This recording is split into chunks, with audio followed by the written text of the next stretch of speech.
O TV Elas por Elas Formação coloca em pauta os desafios enfrentados pelo gênero feminino no mundo contemporâneo, com foco na preparação e formação das mulheres para a disputa política. A cada semana, um tema diferente será trabalhado em aulas preparadas por especialistas e mulheres de notório saber. Às sextas-feiras, elas se reúnem em uma roda de conversa para trocar experiências e visões sobre o assunto. E para mostrar que o engajamento político começa muito antes de se pensar em uma candidatura, convidamos companheiras de todos os cantos do país para compartilhar suas histórias e trajetórias com a gente. Então anota aí, de segunda a sexta-feira, a partir das 4 da tarde, tem TV Elas por Elas Formação na TVPT.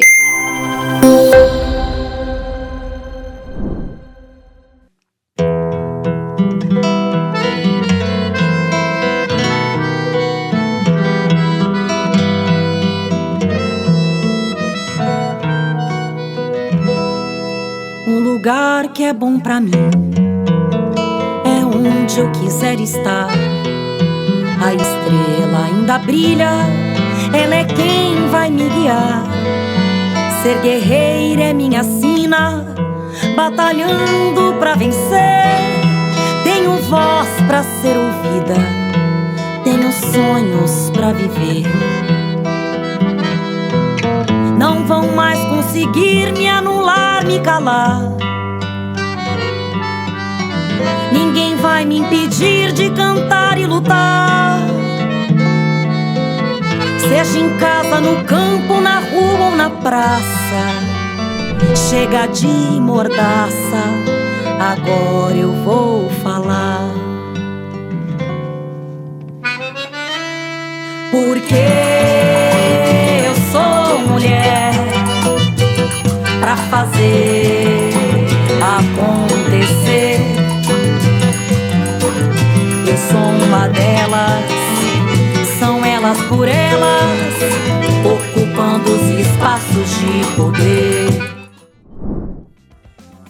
Esta semana continuamos com o tema Saúde Integral da Mulher e a primeira aula com Eliane Cruz irá tratar da saúde das mulheres na conquista do espaço público. Olá, meu nome é Eliane Cruz, eu sou atualmente coordenadora do Setorial Nacional de Saúde do PT e eu sou assistente social, eu sou mestra em Direitos Humanos e Cidadania e sou doutora em Bioética.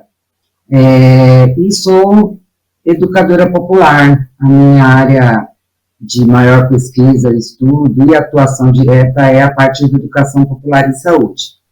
Eu queria agradecer muito à Secretaria Nacional de Mulheres, em nome da ANE, por esse convite para falar sobre saúde da mulher. Sei que há diversas atividades que vocês estão realizando com esse tema. E eu vou falar hoje sobre a questão da saúde das mulheres na conquista do espaço público. O que isso significa exatamente? Né? Como é que as mulheres, ao longo, principalmente do século XX, agora no século XXI, vêm construindo ações, estratégias para aumentar o seu espaço público na definição de políticas de atenção à nossa saúde. Né? Nós somos mulheres, temos todas as nossas necessidades específicas, mas as mulheres, como todas sabem, são aquelas dentro do lar que são as principais responsáveis pelo cuidado de saúde de toda a família. Então, quero fazer aqui dois grandes blocos que eu acho que contribuirá com esse debate sobre a saúde das mulheres, nesse 2022, né, chegando perto de 8 de março. Nós temos aí uma disputa, isso já foi discutido em outros eventos, uma grande disputa nacional e internacional sobre a concepção, sobre a atenção integral à saúde da mulher. E essa grande disputa, ela está sempre entre se a política de saúde deve valorizar a atenção materno-infantil ou os direitos sexuais e os direitos reprodutivos. Então, nós temos alguns fatos históricos que ajudam a acompanhar, principalmente, as políticas de saúde, de atenção integral à saúde da mulher no Brasil. Nos anos de 1980, um pouco antes, né, a realização de conferências de populações em desenvolvimento no mundo discutiam sempre a questão desse conceito de atenção integral e sempre uma grande disputa entre o materno-infantil e os direitos sexuais e reprodutivos. Na Conferência de Populações em Desenvolvimento de 1984, entre 1973, que foi a Conferência de Bucareste, e 84, a Conferência no México, foi essa discussão do desenvolvimento de políticas de saúde em todos os países foi impulsionada.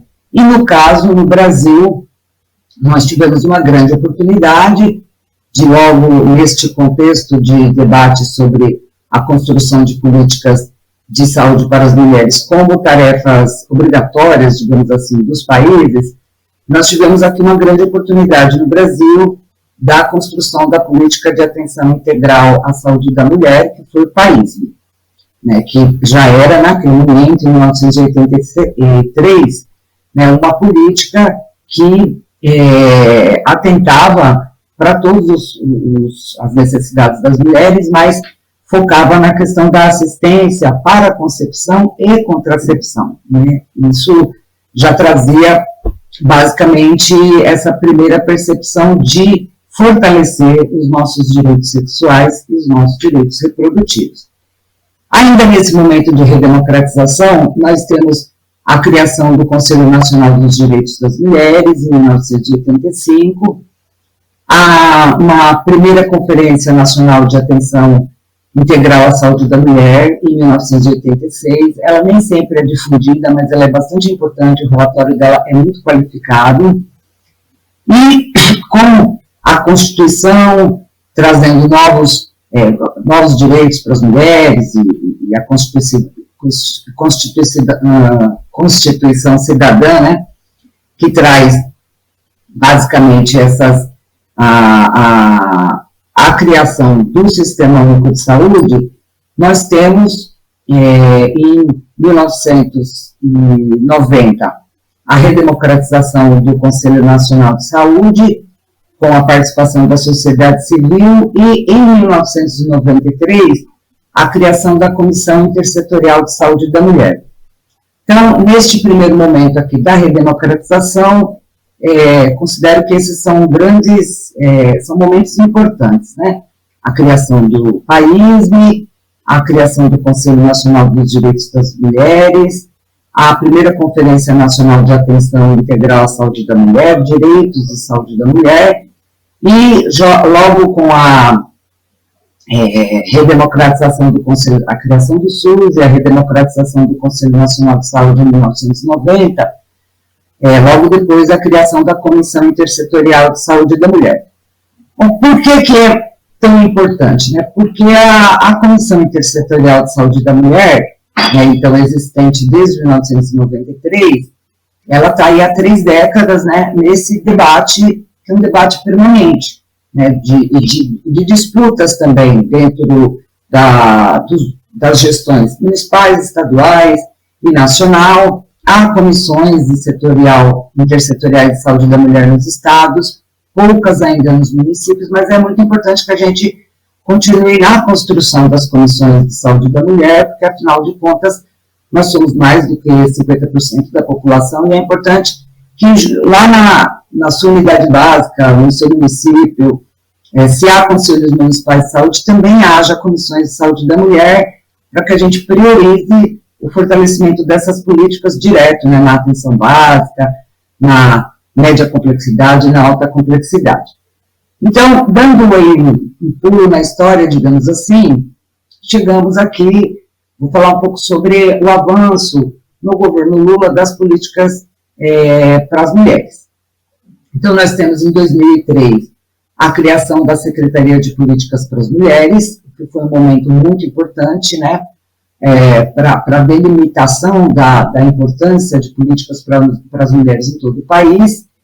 Em 2004, um ano depois, a criação do Programa Nacional de Atenção Integral à Saúde da Mulher, o PNAISME, E o PNAES, então, ele vem, aquilo que eu falava lá da conferência, ainda as conferências dos anos 80, e a disputa sobre a questão se a atenção à nossa saúde é mais ligada à atenção materno-infantil ou aos direitos sexuais e direitos reprodutivos, as políticas que se desenvolvem a partir de 2003, elas têm como uma decisão política e uma orientação de planejamento e investimentos exatamente os direitos sexuais e os direitos reprodutivos.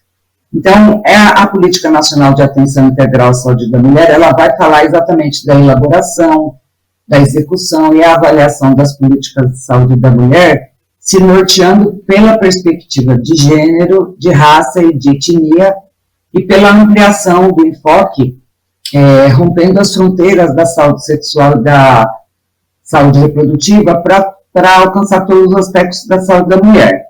Então, a gente tem aí um movimento muito importante, a partir de 2003, a PNAES em 2004, temos em 2004 a primeira Conferência Nacional de Saúde das Mulheres, em 2007 a segunda Conferência Nacional de Saúde de Políticas para as Mulheres, em 2011 a terceira Conferência Nacional de Políticas para as Mulheres, e todas elas sempre abordando os aspectos de saúde, sempre abordando a autonomia da mulher ao cuidar da sua saúde, ou seja, as opções da mulher para os seus cuidados de saúde, mas principalmente o fortalecimento de políticas públicas para essa atenção integral. E em 2017, nós temos realizada pelo Conselho Nacional de Saúde a segunda Conferência Nacional de Atenção Integral à Saúde da Mulher.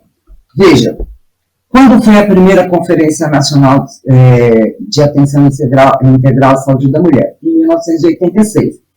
Nós só vamos ter a segunda conferência em 2017, ou seja, quase 30 anos depois.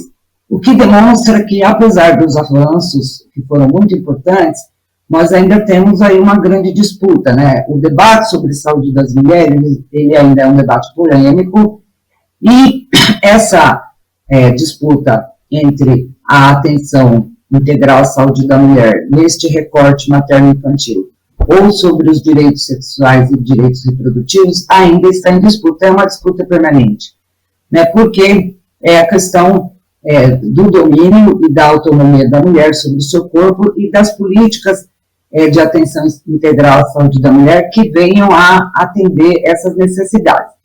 Então, chamando aqui para esse debate, duas coisas assim muito importantes que aconteceram ali entre 2003 e 2006, né, que além dessas políticas, da criação da Secretaria de Política das Mulheres, da Política Nacional de Atenção Integral à Saúde da Mulher, das conferências, nós temos a aprovação da Lei Maria da Penha, e no Ministério da Saúde, duas políticas que foram muito importantes e que foram muito polêmicas, né, que foi a questão de que a gente não exigiria mais nos serviços de saúde boletins de ocorrência sobre quando a mulher relatasse algum maltrato, que a gente não iria conferir a voz e a palavra dessa mulher em boletim de ocorrência, ou seja, levando as necessidades de saúde para um campo de segurança pública, que foi a abolição do boletim de ocorrência, principalmente em casos de agressão sexual, o que, não estranhamente, mas a disputa mostra que essa decisão, ali na gestão do ministro Humberto Costa, a gente achava que isso renderia, que isso seria tratado como algo importante para a proteção das mulheres, e pelo contrário, né, houve bastante resistência da sociedade, mas a gente conseguiu tratar isso e levar isso à frente e implantar isso nas unidades de saúde, ou seja, o que vale é a palavra da mulher. E a outra coisa foi a profilaxia, né, foi também criado um sistema de profilaxia em casos principalmente de estupros, né, onde a mulher receberia na unidade de saúde todos os cuidados para evitar gravidez indesejada, gravidez não é indesejada, né? Gravidez em função de estupros, a profilaxia, que traria todos os cuidados, medicamentos, pílula do dia seguinte, que também houve uma forte rejeição, houve bastante oposição, mas isso também se consolidou em relação aos cuidados e aos direitos em saúde da mulher. Então, eu trago principalmente esses contextos aqui da comissão, das conferências, e para chamar, né, o debate sobre a ocupação dos espaços, né? Então, hoje nós, na saúde, principalmente no SUS, nós temos o Conselho Nacional, conselhos estaduais, conselhos municipais, conselhos de unidade de saúde, são espaços de participação muito importantes que devem ser ocupados pelas mulheres a partir do fortalecimento dessas políticas de atenção integral à saúde da mulher, que traz esse contexto que é o nosso corpo nos pertence, que os direitos sexuais e os direitos reprodutivos devem demarcar o planejamento de políticas públicas e devem demarcar também o investimento financeiro no desenvolvimento dessas políticas. Nós temos campanhas anuais, né, em relação à questão de exames preventivos, mas a gente ainda tem muitos problemas de saúde relacionados diretamente às mulheres que precisam de mais investimento público e que precisam chamam também maior participação das mulheres para que a gente possa fazer a disputa por dentro, né, às vezes, dos conselhos e das gestões, para que as políticas de saúde das mulheres sejam privilegiadas, priorizadas, qualificadas e que venham a atender às nossas necessidades na integralidade. Então, essas seriam as minhas considerações aqui nesse diálogo com vocês, falando sobre a questão da saúde das mulheres, que é a importância de conquistar o espaço público. Nós precisamos conquistar e protagonizar o espaço público para que a saúde das mulheres tenham a vez, a voz e o espaço que é necessário em relação aos cuidados em saúde com qualidade e respeitando especificamente e qualificadamente a autonomia das mulheres. Olá a todas, a todos e a todes. Muito obrigada, Maia, e a toda a equipe, Eliane. Bom, eu acho que é importante a gente voltar um pouco aos princípios, né, do próprio SUS, que a gente tem lá, né, a universalidade, a integralidade e a equidade. O que isso quer dizer?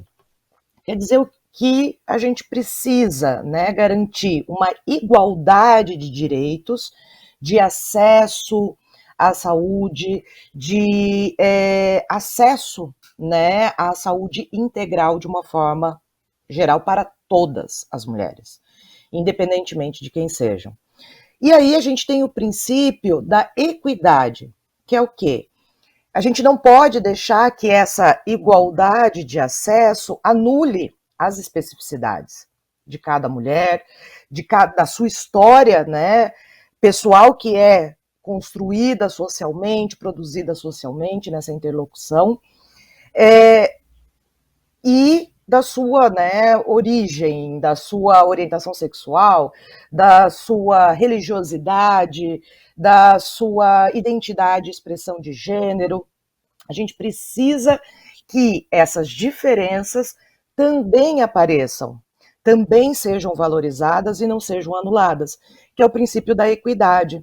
Então, quando a gente pensa, né, nessa integralidade dos serviços, na integralidade das nossas práticas em saúde, a gente tem que considerar as especificidades também.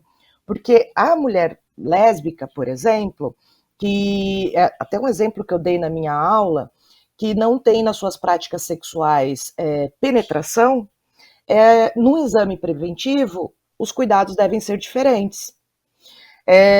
Vou até entrar um pouquinho, né, na questão das mulheres trans, que também têm as suas especificidades, são corpos específicos. Isso significa que sejam menos ou mais? Não, São corpos distintos. O meu corpo é distinto de uma outra mulher, seja ela cis ou trans, lésbica ou heterossexual ou bissexual. E essas especificidades têm que ser levadas em conta durante, né, os nossos atendimentos e durante as nossas construções de ações e de políticas públicas. Porque senão a gente também está anulando essas diferenças. E ao anular, a gente não contribui para que o acesso seja de fato efetivo, para que todas as pessoas tenham acesso à saúde. A mulher trans, por exemplo, nós temos que verificar, por exemplo, se ela fez uso do silicone industrial.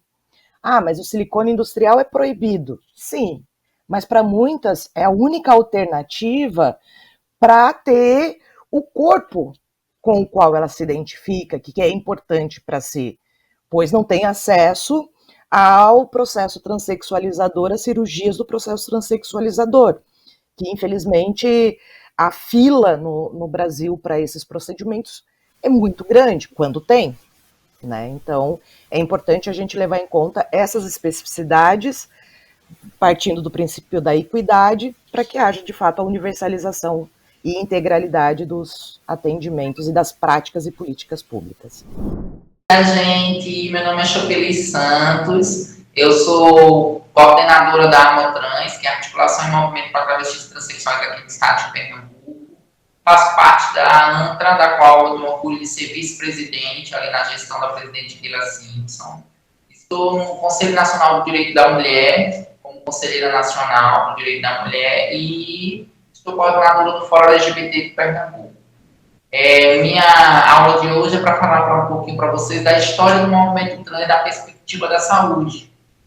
Então, a gente vai resgatar lá de 1992, quando o Dr. Adelaide Guerra, que era uma médica, ela criou o Programa Nacional de AIDS. E aí, quando ela criou o Programa Nacional de AIDS, ela começa a trabalhar a questão da epidemia da AIDS no Brasil. E aí, lá no Rio de Janeiro, ela identificou 5 mulheres trans e travestis, entre trans e travestis, que pudessem trabalhar a questão da saúde entre essas mulheres e a violência que elas sofriam. E aí, ela propôs, na época, a Giovana Cardoso, a Beatriz Senegal, a Elza Lobão, a Josi, né, que as meninas fizessem um evento que pudesse trabalhar e discutir a saúde das mulheres travestis na perspectiva da AIDS. E aí, na época, quem era a gestão do Rio era de Joaquim Francisco, era do Leonel Brizola, que conta a lenda que ao passar pela orla de Copacabana, ele viu as meninas se prostituindo. E aí, essas meninas, ele pediu para que ofertasse a elas cursos de inglês para melhor capacitar elas. Parece-me que na época o assessor dele foi contra, por dizer que eram travestis, mas ele bateu o pé e pediu. E aí, junto com o doutor Adelaide Guerra e a gestão do Leonel Brizola, Giovana, Indianara, Elza Lobão, Beatriz Senegal, a Josi, resolveram fazer o primeiro encontro nacional de travestis e liberados. E aí foi um mega evento no Rio, que aconteceu no Hotel Glória, com 200 travestis, vindos de todo o Brasil, participação dos gays, participação de lésbicas, né, porque era de travestis e liberados, para discutir quais eram as prioridades das pessoas trans na perspectiva da saúde. Na ocasião, a madrinha foi a nossa querida Elza Soares. E aí o evento começou a se repetir anualmente, né? E aí, durante anos, se discutiu como é que a gente podia trabalhar a questão do plano social, como é que a gente conseguiria trabalhar a questão da prevenção à AIDS, da sobrevivência dessas travestis, da empregabilidade dessas travestis. E aí, de 92 para 2004, a gente ficou fazendo as marchas, as primeiras marchas LGBTs que saíram no Rio foram puxadas pelas travestis, né? E aí, em 2004, o governo federal, através do Ministério da Saúde, resolve fazer uma campanha essa campanha se chamava Travesti Respeito. Essa campanha foi lançada em 29 de janeiro de 2004, e é quando a Renata, que era a Rede Nacional de Pessoas Trans, criada lá no primeiro encontro, se transforma em ANTRA, a Associação Nacional de Travestis e Transsexuais. A partir daí, todo 29 de janeiro, a gente comemora a nossa visibilidade trans. Dali é que vão surgindo as portarias do processo transexualizador, a discussão da inserção das mulheres trans no plano de feminização à AIDS. Ali, em 2004, é que vai se começando a discutir a questão do nome social se transformar em civil. Ali é que vai a ideia a pioneira de mudar o cartão do SUS, de garantir que no cartão do SUS tenha um nome social, esteja um nome social, que foi uma campanha feita com a nossa querida e saudosa Fernanda Benvenuti, lá da Paraíba. Ali em 2004 é que vai se criar a portaria do primeiro processo transexualizador, onde dava direito às mulheres transexuais de se operar pelo SUS. E de 2004 a 2008, a gente teve a primeira Conferência Nacional LGBT, quando muda a conjuntura, né? Onde o governo Lula convoca essa conferência para 1.000 pessoas em Brasília, e essas 1.000 pessoas discutem e aprovam o tripé da cidadania LGBT. E esse tripé da cidadania LGBT,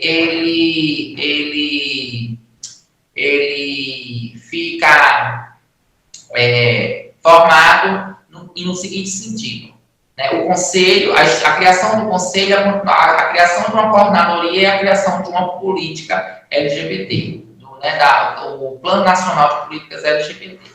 E aí é quando a gente sai do Departamento de AIDS e passa para a Política de Direitos Humanos. É criada uma coordenação LGBT em Brasília, dali é criado a coordenação de saúde LGBT, a política de saúde LGBT é aprovada por nossa querida Kátia Souto, que faz lá que assume a ANAGEP, que trabalha com movimentos sociais, e ela cria o Comitê Nacional de Políticas LGBTs, e nesse Comitê Nacional, com o notório saber que se constitui o que é a política LGBT, se restitui o Conselho Nacional LGBT, e aí a gente volta e a gente começa a transpassar a questão da saúde.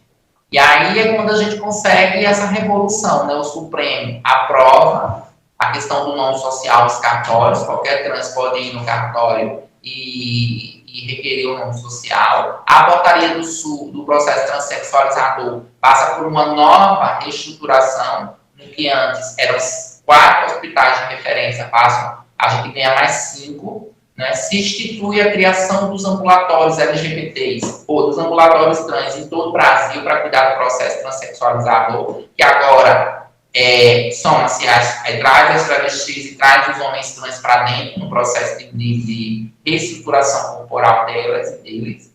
E aí a gente vem para aqui para Pernambuco. Pernambuco é o único estado que os ambulatórios não são trans, os ambulatórios são LGBTs.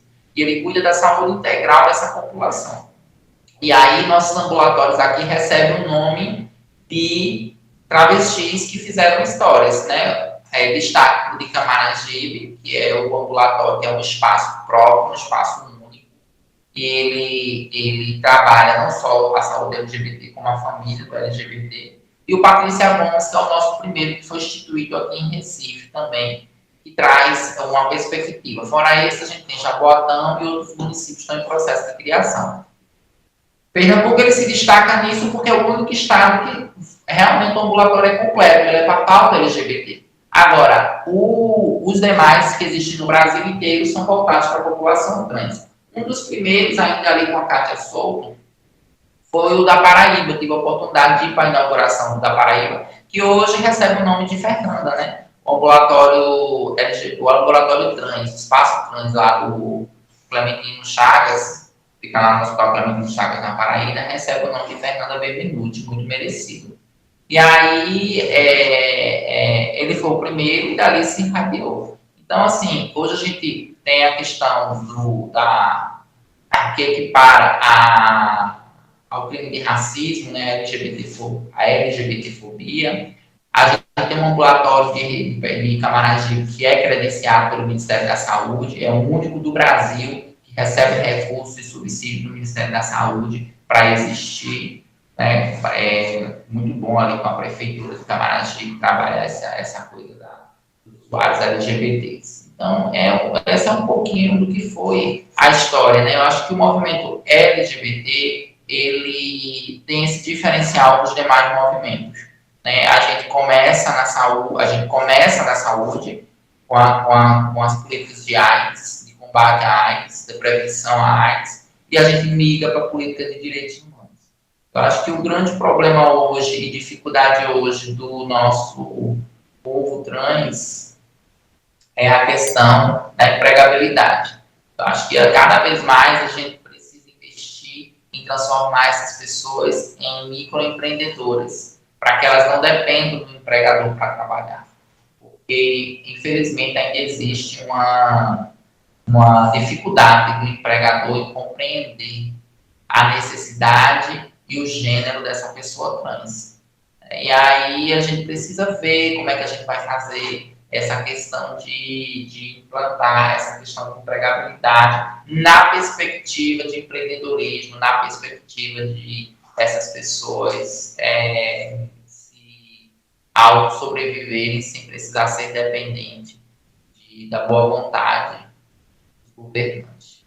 Eu não sei como é que anda nos outros estados. Em Pernambuco tem esse diferencial da gente de termos ambulatórios LGBT. Então, a gente cuida muito da saúde da população LGBT em geral. Existe um fluxo que entra nesses ambulatórios, que pode ser pela rede, pode ser de demanda espontânea ou pode ser via as unidades básicas de saúde, né? Lá a gente consegue, as meninas trans, através do processo transexualizador, elas precisam escolher. Né? Existem aquelas que querem o processo de hormonoterapia, e aí, esse processo de hormonoterapia, ele é acompanhado pelo médico, faz os exames e acompanha o passo a passo dela. Existem essas meninas que têm problema com silicone industrial, que ainda a gente não arrumou uma solução, porque elas chegam no ambulatório e é tratado o silicone para que quando ele ocorre uma infecção nele, é tratada a infecção, mas muitas vezes é preciso drenar, e aí muitos hospitais não estão preparados para drenar e entra na parte da cirurgia plástica, que é complicado. A gente precisa trabalhar a alta complexidade nessa perspectiva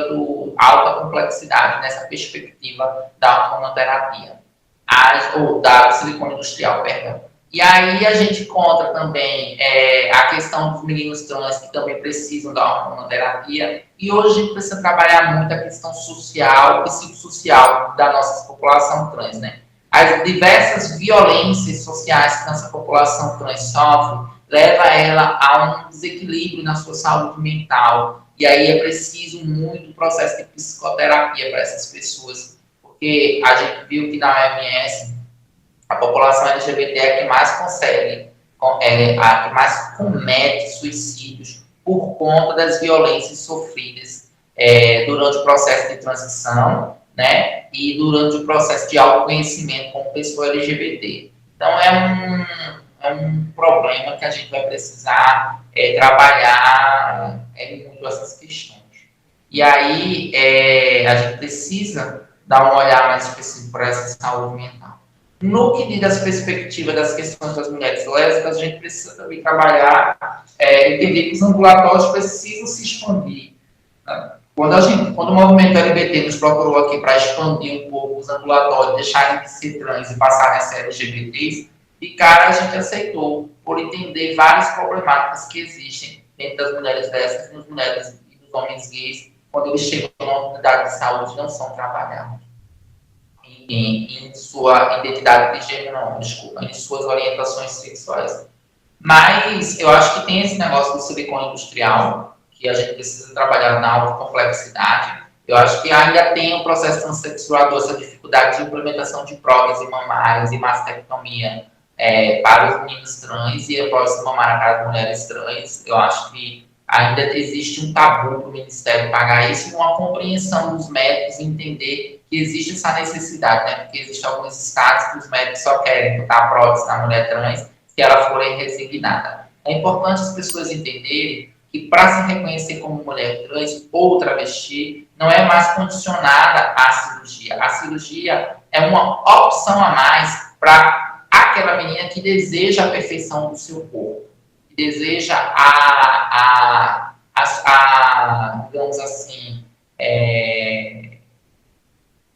adequar mais o corpo à sua identidade de gênero. Não é mais a cirurgia que identifica você como mulher, e sim quanto você se coloca na sociedade, né? A gente não discute mais práticas sexuais como antigamente, se a travesti era ativa, a transexual era passiva. Não, a gente não discute mais isso. Agora a gente discute o quanto você se coloca na sociedade como mulher, o quanto você assume na sociedade esse papel enquanto mulher e como você vai trabalhar isso na perspectiva de direitos voltado para a mulher. E na saúde é igual. Eu preciso entender que a mulher trans ela precisa fazer o exame de próstata dela, é preciso entender que a mulher trans em algum momento vai precisar procurar o urologista, é preciso entender que o homem trans em algum momento vai precisar procurar ginecologista, vai precisar fazer a prevenção, e é preciso que os profissionais entendam essas pessoas como elas querem ser vistas na sociedade, no gênero que ela assume, na identidade de gênero que ela assume socialmente. Então é preciso, existe ainda essa dificuldade, mas eu acho que aulas como essas, eu acho que tem muita coisa na internet, eu acho que tem uma rede de profissionais que estão trabalhando nessa perspectiva e a gente caminha para um futuro legal dentro da saúde, dentro do SUS e dentro da perspectiva da ascensão das pessoas trans socialmente. Então, é só um pouquinho aí da evolução, a gente traz para vocês. É uma história rápida, a gente deixa aí uma mensagem para vocês pesquisarem a história da Giovana, quem foi a Beatriz Senegal, quem foi a Indianara, né, a Zolobão, a Indianara que faz um trabalho muito bom ali no Rio de Janeiro, a Giovana que faz um trabalho maravilhoso no Brasil, através do FONATRANS, né, que é a Fórum Nacional de Negros e Negras Trans. Então, a gente precisa cooptar essas histórias e publicar para que as pessoas entendam que a política começa ali em 1992 e fomos nós, travestis e transexuais, que estávamos lá e trabalhando e guiando esse processo. É isso aí, gente, um pouquinho para vocês da expertise trans. Obrigada aí por vocês e a gente fica aí esperando vocês aproveitarem e curtirem um pouquinho disso.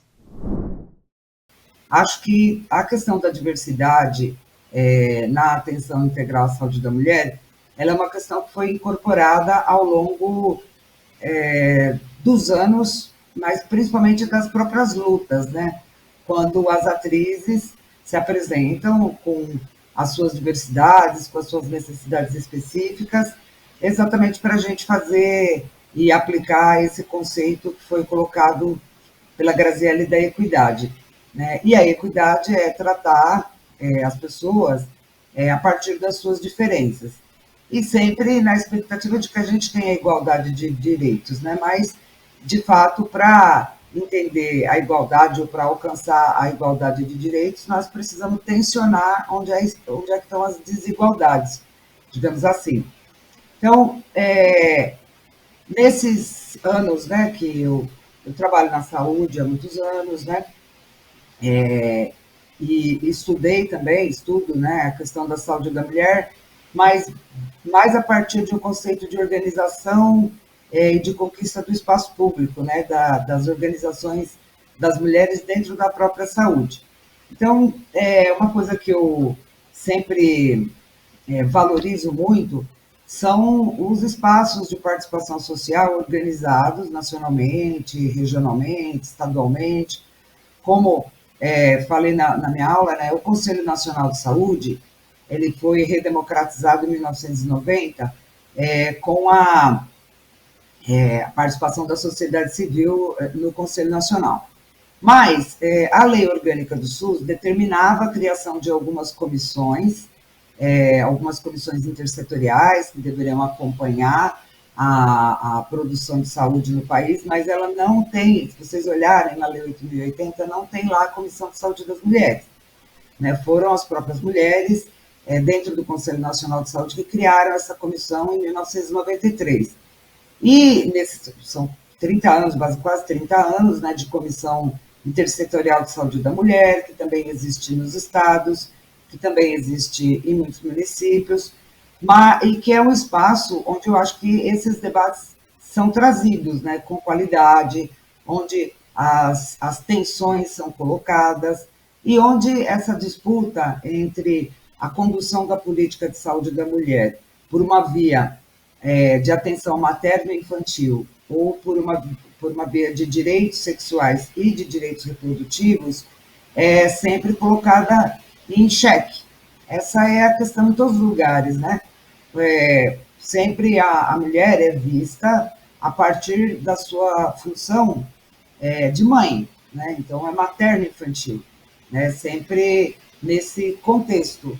E isso é uma tensão nacional e internacional, né? Que já tivemos aqui no Brasil, no mundo, né? Políticas de controle da natalidade, isso sempre terminando por aqui assim. O corpo feminino, a intervenção sobre o corpo feminino, ela é feita a partir de uma ótica masculina.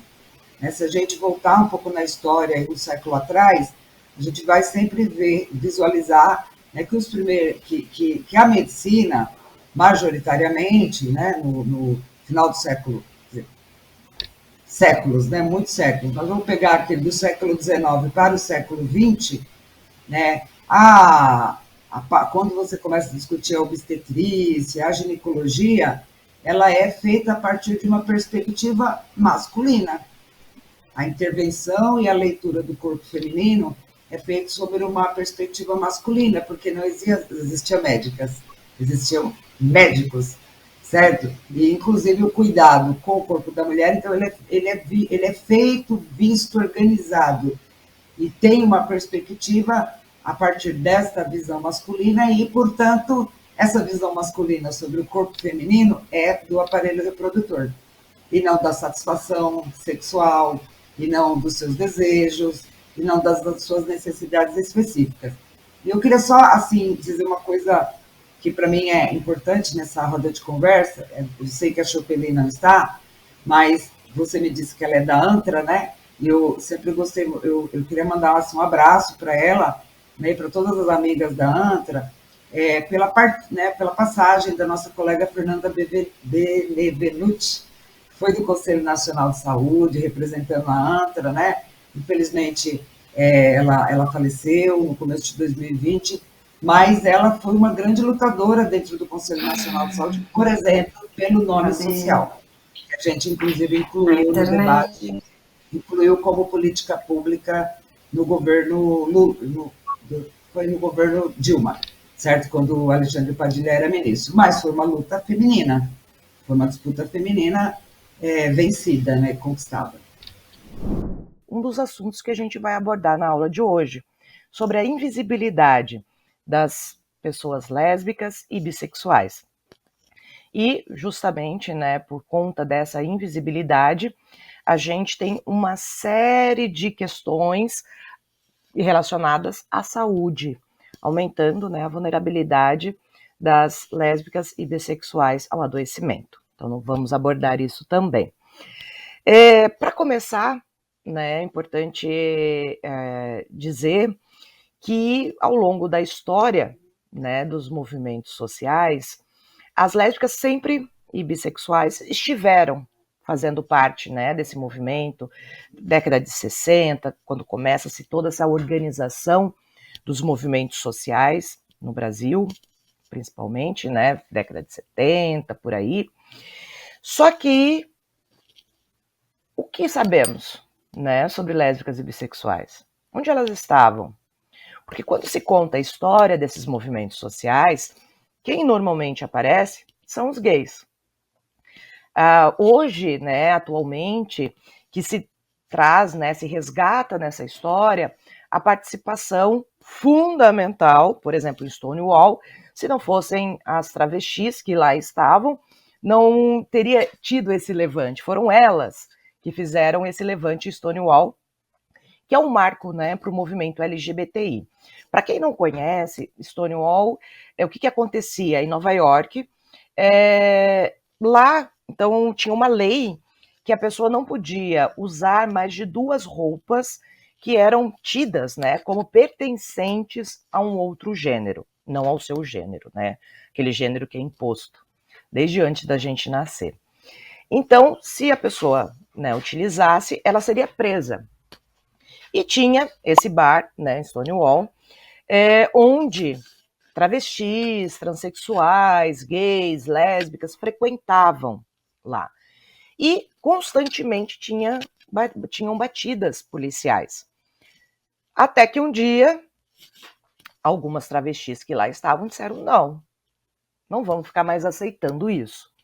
E aí é justamente nesse momento que as travestis e transexuais formam um cordão ao redor, apanham muito da polícia, e aí, a partir daí, outros, né, movimentos, o movimento gay, o movimento negro, estudantil, começa a fazer parte, né, desse movimento contra essa política, né, ali do Estado e dessa violência de Estado que ocorria. Então, só que é uma história também, né, que é muito apagada desse papel das travestis transexuais, o que não é diferente das lésbicas.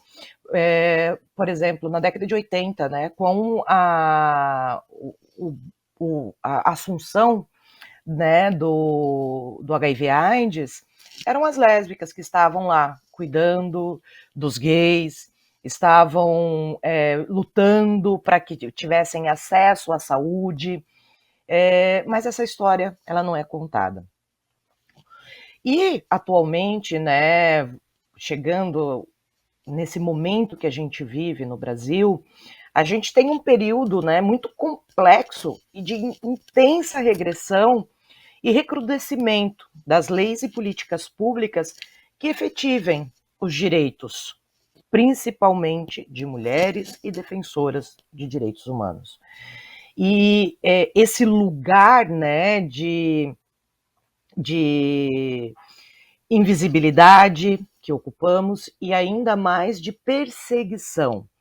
Nós vivemos um momento onde nós temos a morte de muitas e muitas mulheres lésbicas, bissexuais, por serem lésbicas e bissexuais. E, né, o momento que a gente vive é urgente que façamos alguma coisa. No campo dos direitos humanos, nós temos 2 conceitos que são fundamentais, que são os direitos negativos e os direitos positivos. Os direitos negativos são aqueles que correspondem às leis. Então, quando há violação de algum direito, nós temos uma lei que para, né, punir essa violação. No entanto, ela não basta. Sabemos que não basta, né? Vivemos isso no nosso cotidiano. E aí entra a importância dos direitos negativos, que nada mais são do que essa desconstrução dessas normas sociais que regulam os nossos corpos, as nossas vivências, e quem foge, né, desse padrão instituído recebe o quê? A morte, seja ela simbólica, seja ela mesmo ali concretizada. Estou aqui falando, né, de gênero e sexualidade. É importante a gente ir separando o que está na esfera da orientação sexual e o que está na esfera da identidade e expressão de gênero.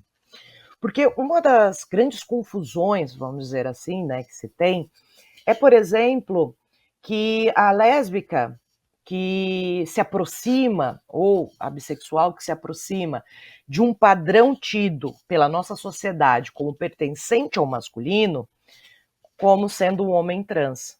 Não. E acaba invisibilizando uma série de vivências de mulheres que se reconhecem enquanto mulheres e têm uma expressão de gênero que se aproxima, né, desse padrão de masculinidade. Mas elas não se identificam enquanto homens, diferente dos homens trans. Os homens trans foi designado, né, para eles, que eles lá, antes mesmo de nascer, naquelas ultrassonografias, né, que a gente tem, que seria o gênero imposto, né, é o de mulher, mas se identifica enquanto homem. Aí nós estamos falando de uma questão identitária, de uma questão de identidade de gênero, que é diferente da orientação sexual, que são as pessoas que se reconhecem enquanto mulheres, sejam elas cis ou trans, porque o que importa é a identificação que a pessoa tem, e não o que é imposto, né, socialmente, ou o seu corpo anatômico fisiológico. E essa confusão, né, entre homens trans e por exemplo, né, aí a gente tem vários termos, caminhoneira, butch, mulher-homem, enfim, né, tem uma série de expressões que se utiliza, faz com que haja um apagamento dessas mulheres lésbicas e bissexuais, que se aproximam desse padrão de masculinidade. Um outro campo de invisibilidade, e que também, né, acaba trazendo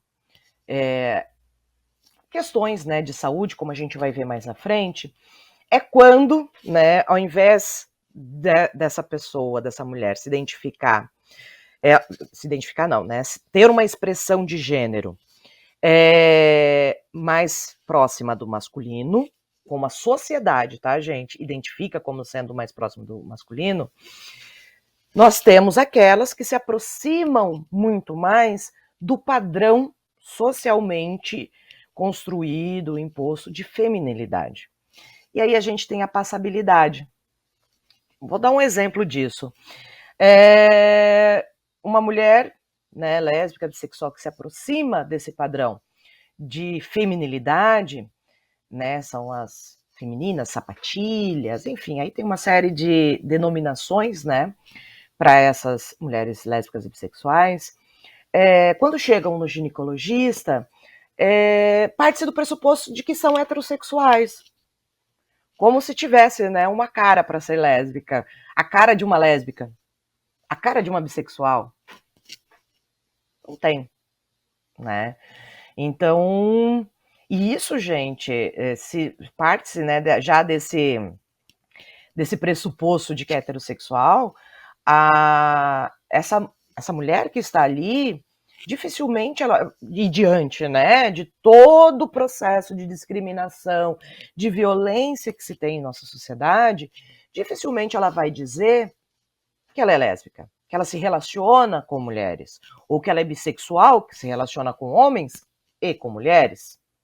Então, assim, né, essa invisibilidade, essa falta de conhecimento de médicos e médicas, profissionais da saúde, sobre como ocorrem as práticas sexuais entre mulheres, e por não terem, né, sido criadas tecnologias para realizar exames preventivos de forma não invasiva, porque muitas vezes é muito invasivo para mulheres que não têm práticas com penetração. O exame preventivo, ele se torna extremamente invasivo. Então, isso faz com que haja o quê? Não vou ao ginecologista. E a gente sabe que a gente precisa ir, precisa fazer exame preventivo para a nossa saúde, né, sexual e reprodutiva. Então, acaba-se, né, tendo uma invisibilidade muito grande. E aí, se a gente pega, né, alguns dados, que são pouquíssimos, tá, gente? Teve uma pesquisa em Botucatu, no interior de São Paulo, em 2017, com 150 mulheres que se relacionavam com mulheres. E aí, foi observado que 47,3% dessas mulheres já tinham tido diagnóstico de alguma IST em sua vida. Porque tem, né, muitas pessoas acham assim, por que eu vou falar sobre ISTs, infecções sexualmente transmissíveis, HIV, AIDS, com mulheres que se relacionam com homens, com mulheres. Mulheres que se relacionam com mulheres não precisa falar sobre isso? Precisa sim, gente. Pois dependendo das práticas realizadas, né, sexualmente, pode sim haver, né, o contágio, a transmissão de alguma IST. E a gente precisa falar sobre isso. E é um dado, né, e o dado sobre lésbicas, bissexuais, na PNAD, na pesquisa nacional, né, do IBGE, de domicílios, a PNAD contínua, só é feito entre levantamento de dados para aquelas que são casadas. As que não são casadas, que não residem, né, no domicílio com a sua companheira, não aparecem nos dados. Por isso que a gente está fazendo o lesbocenso, inclusive, para que a gente possa ter esses dados. E aí é importante a gente destacar também a questão da interseccionalidade, né? Quando é uma mulher não branca, uma mulher negra, é muito maior a sua vulnerabilidade ao adoecimento. E sei que o tema de saúde mental ele é um tema sempre muito difícil, ele é um tema que perpassa as nossas vidas cotidianas, porque a gente sempre fala de saúde, para que a gente tenha a nossa saúde na integralidade, a gente tem que ter saúde física, mental e espiritual. Mas isso é muito mais, né? A gente, para ter saúde, precisa ter qualidade de vida. E a qualidade de vida ela está relacionada a emprego, ela está relacionada à renda, ela está relacionada à moradia, a transporte, à educação. Ou seja, a saúde para ter saúde a gente precisa de ações transversais e intersetoriais. Então, sobre esse tema de saúde mental, eu recorri aqui a alguns autores, né, para dialogar sobre esse momento que nós estamos vivendo, especialmente o momento da pandemia, mas nos contextos históricos também, né? Então, recorrendo aqui a alguns estudos, né, sobre a questão da saúde mental, há sempre fazer assim, uma provocação. A questão da saúde mental das mulheres, né? Em que contextos nós estamos, né? As demandas de saúde mental das mulheres, ela é considerada uma necessidade, né? Ou ela é considerada loucura, né? Vou conversar um pouco sobre isso. Na história, já no Egito Antigo, né, se atribuía ao nosso corpo, né, uma condição de pela presença do útero, das particularidades dos nossos órgãos, que essa nossa situação física produziria sempre sintomas relacionados à histeria, né, o que seria, digamos, ao protótipo da loucura. Né? Na Idade Média, né, na Inquisição, na Idade Média, a mesma coisa, né? Sempre se chamava, né, principalmente as mulheres de origem rural, as mulheres que tinham condições, ou curandeiras, ou que trabalhavam com cuidados em saúde, porque isso já eram cuidados em saúde, chamadas de bruxa, né, porque eram relacionadas a elas condutas estranhas, né, e que, em geral, descritos como histeria, melancolia, mania, depressão, ansiedade, né, e o nosso corpo sempre foi colocado em questão, né, que a fisiologia feminina, por se aproximar da natureza, ela sempre foi colocada assim como uma situação de segredos, né? E a figura, passando a Idade Média, a gente vem chegando, né, a figura principalmente do médico, que começa a identificar as situações, né, de fragilidade, não só das mulheres, mas de fragilidade de saúde mental de toda a população, vai sendo analisada sempre com base na psiquiatria, e daí, né, o tratamento dos problemas de saúde mental vão levando a quê? As internações.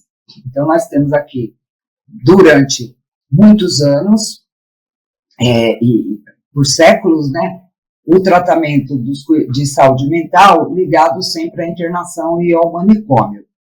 Essa foi uma luta muito grande, né? Nós temos aí um movimento muito grande, que é o movimento pela reforma psiquiátrica, que consegue, né, em 2001, aprovar uma reforma psiquiátrica no Brasil, realizar conferências de saúde mental, ali pelo ano de 2002, principalmente, a terceira conferência de saúde mental, onde a gente consegue, objetivamente, diminuir os leitos em manicômios, né?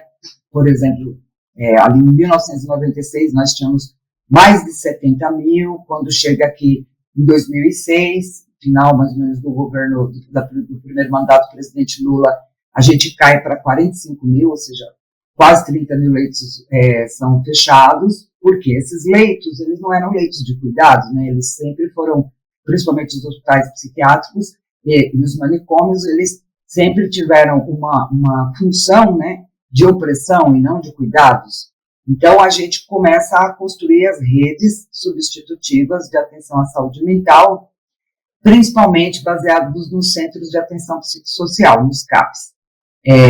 Hoje, o Sistema Único de Saúde conta com mais de 2.500 CAPs em todo o país, e é a partir desses centros de atenção psicossocial, junto com a atenção primária, a atenção básica em saúde, né, ou seja, as unidades básicas de saúde, as equipes de saúde da família, que se pretende fazer a atenção à saúde mental de uma forma humanizada e sempre considerando o contexto de vida das mulheres na sua totalidade, né? As dificuldades que se pode viver e que se vive no cotidiano das nossas vidas não pode ser tratado como um quesito de loucura ou não pode ser tratado como um quesito de incapacidade de gestão da sua própria vida, né? As questões de saúde mental, elas surgem em decorrência da nossa vida nesse contexto geral. Nós temos problemas dentro das nossas famílias, temos problemas econômicos, temos problemas de trabalho, temos diversas situações que ficam muitas vezes sob responsabilidade das mulheres e as fragilidades, ao invés de serem acolhidas com aquilo que deve ser a atenção integral à saúde da mulher, considerando a saúde mental como algo a ser cuidado, às vezes é tratado com preconceitos. Então, essa é uma questão importante. Hoje, há alguns autores, né, que publicam que há disponibilidade, por exemplo, ainda nessa disputa, né, se a saúde mental é o cuidado ali face a face do profissional com aquele que relata problemas de saúde mental, se ele é algo a ser cuidado de forma humanizada ou medicalizado, né? Há autores que publicam nos seus artigos que a dispensação na atenção básica em saúde, o grupo de contraceptivos, né, a saída de oferta de medicamentos contraceptivos estão na ordem de 53%. E que o uso de psicotrópicos, 52%. Então, significa que nós temos, muitas vezes, as queixas de adoecimento, de sofrimento mental, sendo medicalizadas e não sendo tratadas de forma humanizada, ou seja, trazendo para grupos de estudo, para grupos de conversa, para os atendimentos diretos, para os atendimentos que são, muitas vezes, devem ser feitos por equipes multiprofissionais ou diretos pelas equipes de saúde mental, sendo medicalizados ao invés de serem tratados com os cuidados que nós consideramos que é a escuta qualificada para saber exatamente que problema essa mulher relata dentro do serviço de saúde. E, terminando aqui esse diálogo com vocês, na pandemia. Bom, na pandemia, é óbvio que os problemas, o nosso sofrimento, os sofrimentos mentais, eles aumentam. Por quê? As mulheres, elas sofrem uma sobrecarga de trabalho.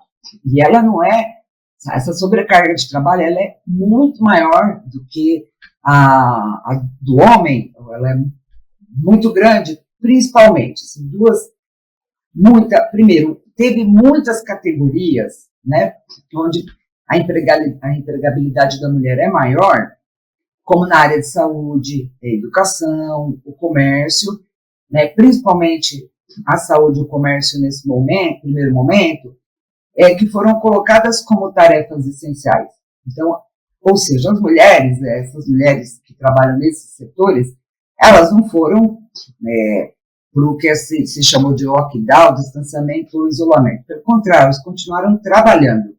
Isso causou uma situação de estresse muito grande, porque se você tem que pegar transporte coletivo, chegar no trabalho, voltar de transporte coletivo, com uma pandemia em andamento, ainda no momento de 2020, sem vacinas, o adoecimento cresceu, e isso causa um estresse gigantesco. Se você está exposto, como é que você pode expor a sua família? Então, isso foi uma questão bastante relatada. As mulheres que trabalham na saúde, inclusive, relatando mais sofrimentos em relação à falta de acesso a equipamento de proteção individual e, muitas vezes, é óbvio, a dificuldade de entender a própria pandemia, né? Quem você está atendendo, como que essa pandemia evoluiu, o número de mortes que a gente teve muito grande, o número de internações. E esses cuidados necessários que a gente não teve na atenção à saúde, é óbvio, a atenção da saúde foi toda basicamente voltada para o cuidado à pandemia, e depois outras categorias também ocupadas principalmente por mulheres, como, por exemplo, a educação, onde a sobrecarga também aumenta, porque mesmo nos trabalhos que se foi chamado aí em casa, home office, certo? A sobrecarga, ela cresceu. Eu tive diversas aulas aqui, debates com as professoras, por meio da Confederação Nacional dos Trabalhadores em Educação, ou sindicatos, em que você tem a casa, em que você tem uma rede, muitas vezes, que é instável para que você possa dar aula, em que você tem, do outro lado, um aluno que não interage também, pela dificuldade de acesso à internet, o número de cobranças aumentando, certo? Então, tudo dentro do seu lar, né? Você não tem o espaço, inclusive, do trabalho adequado. E o que é que acontece, né? O que eu falei um pouco, que a dispensação e o uso de ansiolíticos, psicotrópicos, antidepressivos, eles aumentam. Então, você começa a ter, assim, os cuidados em saúde mental, eles passam a ser cuidados medicalizantes, e não cuidados que podem acolher as necessidades das mulheres de forma a que elas sintam que o sofrimento que elas estão passando, ele é um sofrimento que faz parte de um momento, de momentos, o que não é só dela, né, porque isso também é um problema na área de saúde mental. Às vezes as pessoas acham que é a sua incapacidade de enfrentar uma situação de sofrimento, e não um contexto que envolve a todos nós e que causa essa situação. Então, voltemos aí ao que eu dizia.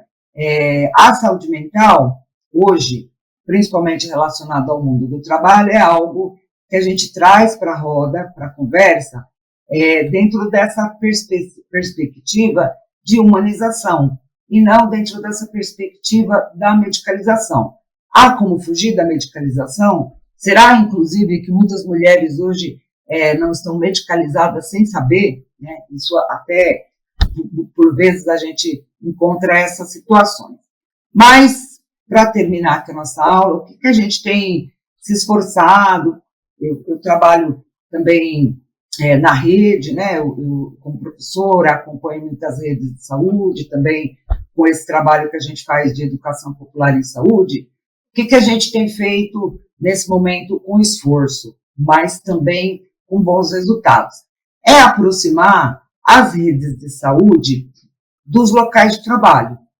Então, as redes de saúde, como as unidades básicas de saúde, os centros de atenção psicossocial, da vida das famílias, né? Temos aqui uma experiência recente em Brasília que a gente tentou e teve sucesso de aproximar a rede de saúde, os centros de atenção psicossocial da escola, das professoras, dos professores, para que essas demandas de sofrimento mental, de angústia, de dificuldades diante da pandemia, da sobrecarga de trabalho, elas sejam acolhidas de forma humanizada e não de forma medicalizada. Eu digo medicalizada porque isso, no futuro, vai causar sempre mais problemas, né? E, por fim, assim, a medicalização com antidepressivos, ela é, inclusive, do ponto de vista do capital da saúde, uma área de crescimento e de forte ganhos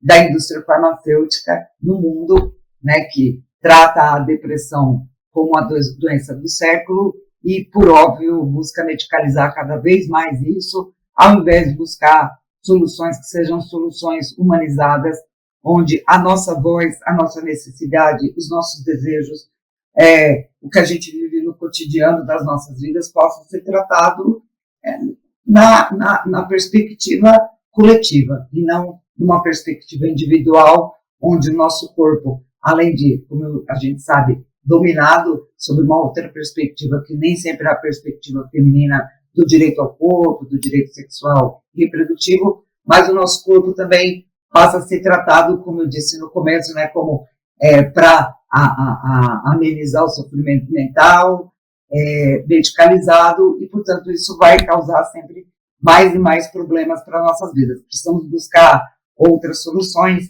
e essa solução da aproximação do local de trabalho das redes de saúde tem sido, eu acho que é uma oportunidade importante.